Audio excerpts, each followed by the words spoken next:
नमस्कार। आज श्रावण शुक्ल प्रतिपदा शके 1936 सादर करीत आहोत ठाणे वार्ता। ठळक घडामोडी। ठाणे जिल्ह्याला मुसळधार पावसाने झोडपलं, सरासरी 107 मिलीमीटर पावसाची नोंद। ठाण्यातील सॅटिसवर छत उभारण्याच्या कामाचं भूमिपूजन, तर दुसरीकडे धर्मराज्य पक्षाचा छत उभारणीस विरोध आणि परिस्थितीशी झगडत उल्लेखनीय यश मिळवणाऱ्या 250 आधुनिक एकलव्यांचा गौरव, या आणि इतर घडामोडी विस्तृतपणे पण काही क्षणातच। ठाणे वार्ता पहा श्रीस्थानक वाहिनीवर। आता सकाळी 9:15 पासून रात्री 9:15 पर्यंत ठाणे वार्ता, ठाण्यातील पहिलं दृकश्राव्य माध्यम। श्रीस्थानक वाहिनी, ठाण्याची स्वतःची वाहिनी। ठाण्यातील घडामोडी, कार्यक्रम, वादविवाद, अगदी गाणी, नाटक याचा आनंद घर बसल्या पहा श्रीस्थानक वाहिनी। आपल्या ठाण्याचं हक्काचं व्यासपीठ श्रीस्थानक वाहिनी।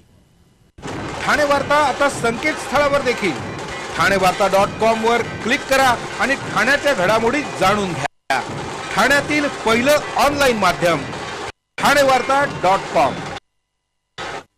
नमस्कार मंडळी, दर रविवारी पाहायला विसरू नका। नमस्कार मंडळी, आपल्या प्रश्नांचं थेट उत्तर। ठाणे वार्ता पहा श्रीस्थानक वाहिनीवर। आता सकाळी 9:15 पासून रात्री 9:15 पर्यंत ठाणे वार्ता, ठाण्यातील पहिलं दृकश्राव्य माध्यम। ठाणे जिल्ह्याला काल मुसळधार पावसाने चांगलंच झोडपून काढलं। ठाणे शहरातही पावसाने कालपासून चांगला जोर धरला असून गेल्या 24 तासात 161 मिलीमीटरचा पाऊस झाला आहे। गेल्या आठवड्यात पावसाने काहीशी दडी मारली होती, मात्र काल पावसाने चांगलीच हजेरी लावली। सकाळपासून जोरदार पाऊस सुरू होता। ठाणे महापालिकेच्या आपत्ती व्यवस्थापन कक्षाकडे काल दिवसभरात 26 तक्रारी आल्या। यामध्ये आग लागल्याच्या 3, शॉर्ट सर्किटच्या 2, झाडं पडण्याच्या 5, फांद्या तुटण्याच्या 2, पाणी साठण्याच्या 5, नाल्याची भिंत पडण्याच्या 2, इतर 6, तर नाल्यावरील स्लॅब पडल्याची 1 तक्रार होती। या पावसामुळे काही भागात पाणी साठलं होतं, नाले दुथडी भरून वाहत होते। पावसाने दडी मारल्यामुळे तापमानाचा पारा काहीसा चढला होता, पण पावसाच्या हजेरीमुळे पुन्हा वातावरणात गारवा निर्माण झाला आहे। पावसाचा जोर आजही कायम असून नळपाडा येथील भवानी चौकातील पादचारी पुलाची आधार असलेली भिंत कोसळल्यामुळे हा पूल धोकादायक ठरला आहे। चरईमध्ये तळ अधिक 2 मजले असलेल्या इमारतीच्या गच्चीचा काही भाग कोसळला आहे। मुंब्र्यामध्ये नाल्याची भिंत बाजूच्या 3-4 घरांवर पडल्यामुळे या घरांचं नुकसान झालं। भिवंडीतील पद्मानगर परिसरात पहाटे 4च्या सुमारास एक 3 मजली इमारत पडली। सुदैवाने यामध्ये कोणतीही जीवितहानी झाली नाही। या इमारतीचा काही भाग काही दिवसापूर्वीच पडला होता, त्यावेळी या इमारतीत राहणाऱ्या 75 जणांना सुरक्षित ठिकाणी हलवण्यात आलं होतं। जिल्ह्याच्या ग्रामीण भागातही पावसाने जोरदार हजेरी लावली आहे।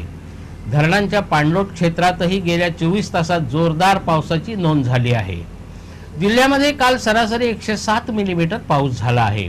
ठाणे 182, कल्याण 87, मुरबाड 47, उल्हासनगर 106, अंबरनाथ 97, भिवंडी 100, शहापूर 28, वसई 125, जव्हार 110, विक्रमगड 98, मोखाडा 72, वाडा 109, डहाणू 132, पालघर 185, तर तलासरीमध्ये 137 मिलीमीटर पावसाची नोंद झाली आहे।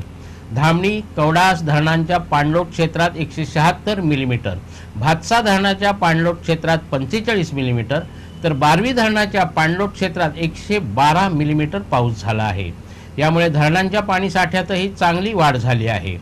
धामणी धरणात 160 दशलक्ष घनमीटर, भातसा धरणात 375 दशलक्ष घनमीटर, तर बारवी धरणात 69 दशलक्ष घनमीटर पाण्याचा साठा आहे। वाडा तालुक्यातील गुंज बुधावळी येथील आश्रमशाळेची भिंत कोसळून 5 विद्यार्थी जखमी झाले आहेत। पालघर तालुक्यातील मसवण नदी दुथडी भरून वाहत आहे, त्यामुळे या नदीवरील पूल पाण्याखाली गेला होता। श्रावण महिन्याचा आजचा पहिला सोमवार। आजच्या श्रावणी सोमवारच्या निमित्ताने विविध शिवमंदिरात भक्तांनी गर्दी केली होती। शिवमंदिरात भक्तांच्या रांगा लागल्याचं चित्र दिसत आहे। जिल्ह्यातील विविध शिवमंदिरांवर श्रावण महिन्याच्या निमित्ताने विद्युत रोषणाई करण्यात आली होती. श्रावण महिन्याची सुरुवात यावर्षी कालपासून म्हणजे रविवारनं झाली. भक्तिभरल्या श्रावण महिन्यात प्रत्येक दिवसाचं महत्त्व अनन्यसाधारण आहे. सोमवार आणि शनिवार तर कडक उपवास करण्याची प्रथा फार पूर्वीपासून आहे. दिवसभराच्या उपवासानंतर तिन्ही सांजेच्या सुमाराला दिवावात करून चवळीच्या पानावर देवाला महानैवेद्य दाखवला जातो आणि मग उपवास सोडला जातो. शहरांमध्ये चवळीची पानं मिळणं कठीण असल्याने उपलब्ध असलेल्या केळीच्या पानांवर नैवेद्य दाखवला जातो. आजच्या श्रावणी सोमवारी फुलबाजारात विविध फुलांना विशेष मागणी असते. पांढरी फुलं, बेल आणि नैवेद्यासाठी केळीच्या पानांची मागणीही वाढते. आज विविध शिवमंदिरात शिवमहिम्न आणि रुद्राचं पठण सुरू होतं. या उद्घोषातच मंदिरातून दुधाचा अभिषेक केला जात होता. केवळ मंदिरातच नव्हे तर काही लोक आपल्या घरी सुद्धा शंकरावर अभिषेक किंवा लघुरुद्र करतात. एकूणच धार्मिक आणि पावित्र्यानं परिपूर्ण असलेला श्रावण महिन्याचा हा पहिला सोमवार अधिकच पवित्र भासत होता. आज श्रावणातला पहिला सोमवार असून नवविवाहित स्त्रियांनी शंकराच्या पिंडीवर तांदूळाची शिवामूठ वाहिली. ठाण्यातल्या प्रसिद्ध अशा कौपिनेश्वर मंदिरात आज भाविकांनी गर्दी केली होती. हुशार तर तुम्ही आहातच, पण आता स्मार्ट बना.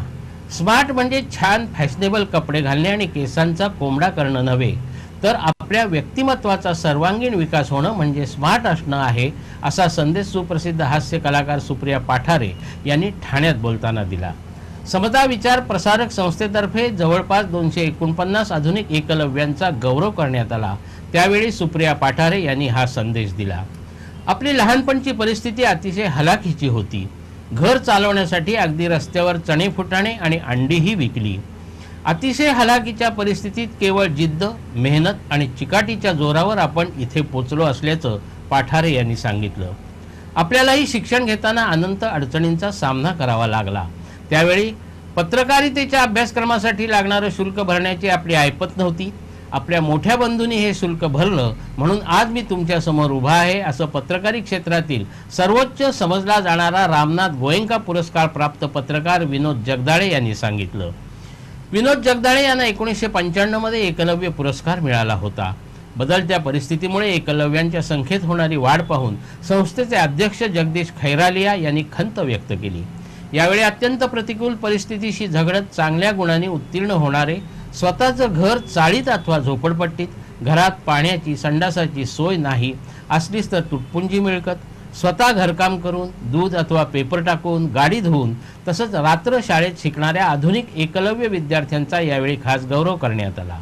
या संस्थेचा एकलव्य कार्यकर्ता असलेल्या सूरज विश्वकर्मा याला BAच्या अंतिम परीक्षेत 75% गुण मिळाल्याबद्दल त्याचाही खास सत्कार करण्यात आला. या पुरस्काराचं यंदाचं हे 23वे वर्ष आहे. या कार्यक्रमास माजी पोलीस आयुक्त भुजंगराव मोहिते, भाऊ नानविडेकर, खोपचे विलास गायकर अशा विविध मान्यवरांच्या हस्ते या एकलव्यांना गौरवण्यात आलं. ठाणे वार्ता पहा श्रीस्थानक वाहिनीवर. आता सकाळी 9:15 पासून रात्री 9:15 पर्यंत ठाणे वार्ता, ठाण्यातील पहिलं दृकश्राव्य माध्यम. आपला परिसर स्वच्छ आणि सुंदर ठेवण्यासाठी ठाणे महापालिकेत सहकार्य करा. ओला सुका कचरा वेगवेगळा जमा करा आणि रोगराईपासून मुक्तता मिळवा. श्रीस्थानक वाहिनी, ठाण्याची स्वतःची वाहिनी. ठाण्यातील घडामोडी, कार्यक्रम, वादविवाद, अगदी गाणी, नाटकं याचा आनंद घर बसल्या. पहा श्रीस्थानक वाहिनी, आपल्या ठाण्याचं हक्काचं व्यासपीठ. श्रीस्थानक वाहिनी. ठाणे वार्ता आता संकेतस्थळावर देखील ठाणेवार्ता.com वर क्लिक करा आणि ठाण्याच्या घडामोडी जाणून घ्या. ठाण्यातील पहिलं ऑनलाईन माध्यम ठाणेवार्ता.com. डॉक्टर आणि रुग्णांचं पिढ्यानपिढ्यांचं जिव्हाळ्याचं नातं म्हणजेच डॉक्टर बेडेकर हॉस्पिटल. आता अत्याधुनिक सोयी सुविधा आणि तंत्रज्ञानयुक्त वंध्यत्व निवारण केंद्रात IVF आणि टेस्ट ट्यूब बेबीचीही सुविधा. डॉक्टर बेडेकर हॉस्पिटल, महर्षी कर्वेपथ, ठाणे. 65 वर्षांची निरंतर सेवा. ठाणे वार्ता पहा श्रीस्थानक वाहिनीवर. आता सकाळी 9:15 पासून रात्री 9:15 पर्यंत ठाणे वार्ता, ठाण्यातील पहिलं दृकश्राव्य माध्यम. ठाण्याच्या सॅटिस पुलावर बसची वाट पाहणाऱ्या ठाणेकरांची ऊन आणि पावसाच्या त्रासातून आता लवकरच सुटका होणार आहे. सॅटिस पुलावर उभारल्या जाणाऱ्या अत्याधुनिक छताचं भूमिपूजन पालकमंत्री गणेश नाईक यांच्या हस्ते करण्यात आलं. ठाणे रेल्वे स्थानक परिसर सुधारणा योजनेअंतर्गत सॅटिस पुलावर परिवहन सेवेचा थांबा उभारण्यात आला, मात्र ऊन आणि पावसापासून रक्षण करण्यासाठी कोणतीही सुविधा इथे नव्हती. विधान परिषदेचे उपसभापती वसंत डावखरे आणि तत्कालीन खासदार संजीव नाईक हे या संदर्भात रेल्वे प्रशासन आणि ठाणे महापालिकेकडे पाठपुरावा करत होते. सॅटिस प्रकल्पाअंतर्गत छत बांधण्यासाठी 13 कोटींचा खर्च अपेक्षित आहे. वसंत डावखरे यांनी आपल्या आमदार विकास निधीतून 5 कोटी रुपये हे छत उभारण्यासाठी दिले असून उर्वरित खर्च ठाणे महापालिका करणार आहे. एकीकडे प्रवाशांच्या सोयीसाठी छत उभारण्याची योजना असताना दुसरीकडे धर्मराज्य पक्षाने आरोग्य हानिकारक आणि नाहक खर्च वाढवणारे प्रकल्प तात्काळ थांबवावेत अशी मागणी करत या छत उभारणीस विरोध दर्शवला आहे. धर्मराज्य पक्षाचे उपाध्यक्ष नितीन देशपांडे यांनी पालिका आयुक्तांना लिहिलेल्या पत्रात हा विरोध दर्शवला आहे. संमत विकास आराखड्यात प्रस्ताव नसतानाही सॅटिस प्रकल्पाची उभारणी करण्यात आली. मात्र या सॅटिसमुळे या भागातील नागरिकांना मोठा त्रास सहन करावा लागत आहे. त्यांच्या मूलभूत हक्कांवर गदा आली आहे. सॅटिस खालील भागात असणारा अपुरा प्रकाश, रिक्षा, मोटर वाहतुकीमुळे निर्माण होणारा कार्बनयुक्त धूर, पावसाळ्यात दमट वातावरण आणि अंधार, सॅटिसवरून होणारा पाण्याचा अभिषेक, ठाणे रेल्वे स्थानकात येणाऱ्या जाणाऱ्या प्रवाशांची होणारी गर्दी यामुळे पादचाऱ्यांच्या हालचालीवर गदा आली आहे. सॅटिसमुळे विजेचा भार ठाणेकरांवर पडतो. सॅटिसमुळे प्रश्न सुटण्याऐवजी अडचणीच निर्माण झाल्या आहेत. त्यात महापालिका आता छत उभारत असल्यामुळे आवाज, कार्बनयुक्त धूर, अपुरा सूर्यप्रकाश यांच्या प्रमाणात वाढ होणार आहे. परिवहन सेवेच्या एका अहवालानुसार प्रवासी बस स्थानकावर 10 मिनिटाच्या वर उभा नसतो. अशा वेळी बस स्थानकावर छत उभारण्याऐवजी संपूर्ण सॅटिसवर छत उभारण्याचा नक्की फायदा कोणासाठी असा प्रश्न नितीन देशपांडे यांनी उपस्थित केला आहे. पालिका अनेक प्रकल्पांचा खर्च परवडत नाही म्हणून खाजगीकरण करत आहे. बस स्थानकावर उभारल्या जाणाऱ्या छताचा दुरुस्तीचा खर्च ठाणेकरांवरच पडणार आहे. त्यामुळे महापालिकेने विकास सोयीचा व्हावा म्हणून प्रयोजन करावं आणि आरोग्य हानिकारक तसंच नाहक खर्च वाढवणारे प्रकल्प तात्काळ थांबवावेत अशी मागणी नितीन देशपांडे यांनी पालिका आयुक्तांकडे केली आहे. श्रावण महिना म्हणजे सणांचा महिना, त्यामुळे श्रावण महिन्याचं एक वेगळंच वैशिष्ट्य आहे. श्रावण महिन्यातल्या प्रत्येक दिवसाचं महत्त्व अनन्यसाधारण आहे. उपास, व्रतवैकल्य अशा वैविध्याने भारलेल्या श्रावणाचं महत्त्व धार्मिकदृष्ट्याही महत्त्वाचं आहे. सोमवारी श्रावणी सोमवार साजरा केला जातो, तर महिला वर्ग सोमवारी शिवमंदिरात जाऊन शिवामूठ वाहतात. मंगळवारी नवविवाहिता मंगळागौरीचं व्रत करतात. बुधवारी जिवंतिका पूजन केलं जातं. गुरुवारी दत्ताचं महात्म्य असून श्रावणातल्या शुक्रवारचं महत्त्व पण अनन्यसाधारण आहे. तर शनिवारी श्रावणी शनिवारचे उपास करतात. श्रावणात नागपंचमी, नारळी पौर्णिमा, राखी पौर्णिमा, जन्माष्टमी तर महिन्याच्या शेवटी बैलपोळा हा सण असतो.